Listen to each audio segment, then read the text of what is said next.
These days, I get a lot of questions about what Trump should do to close the gap with Hillary. Well, we talk about that at length in our book, Armageddon, which is really a piece of advice to answer that question. But let me take the specific ideas that are in here and speak about them in the context of the current political situation. I think there are three big things Trump should do. First, he should immediately begin advertising, paid ads on TV all over the country, attacking Hillary. It's important for him to do that, to turn the focus of attention back on Hillary. The dynamic of this race is both candidates have such high negatives that if we're thinking of Hillary, we're going to vote for Trump, and if we're thinking of Trump, we're going to vote for Hillary. And by ads focusing attention on her many, many scandals in the past, we focus attention on Hillary, and I think move voters over to Trump. The second thing he has to do is, in Armageddon, I list all kinds of positive issue proposals that he should be making that bring voters to him.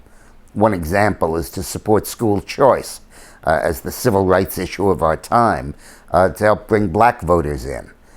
He should talk about terrorism, about crime, about safe streets. And most important of all, he needs to throw what in Armageddon I call the left hook, which is to go after the Bernie Sanders voters with a program of reform of bank regulation, eliminating quantitative easing that basically just hands out trillions to the banks that enriches that group, and instead to replace it with policies that are oriented toward protecting us from the depredations of the banks and the gambling that they do. Particularly among this is the reenactment of Glass-Steagall, that says that if you're going to guarantee federal bank deposits, and if you're going to implicitly say a bank is too big to fail and will protect it, you have got to limit the kind of investing the bank can do and not let it go into really risky stuff like derivatives or subprime mortgages or the other stuff that got us into trouble. The third thing he should do is each day he should put out a new negative against Hillary. We have in this book 12 reasons why Hillary should not be president. One of them is her lies, and we catalog each one of them. Her flip-flops, and we list at least a dozen of them. Her corruption, and we talk about scandals in her past and current scandals, and the transactions that went on of speaking fees in return for favorable actions by the State Department. Trump needs to take all of those and each day feature a separate scandal of Hillary's. There are more than 100 of them. There's enough for every day between now and the election.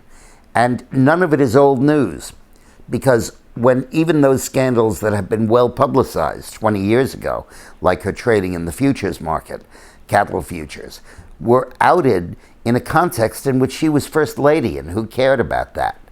Now they're being outed in the context that she is a possible president of the United States. And these scandals all relate to character flaws that need to be exposed.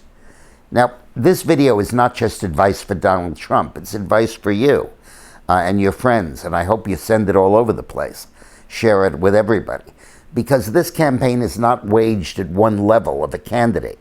It's got to be waged at the local level with each of us, interacting with the concentric circles that are around us of family and friends and business associates and golfing partners and lodge members and all kinds of stuff like that.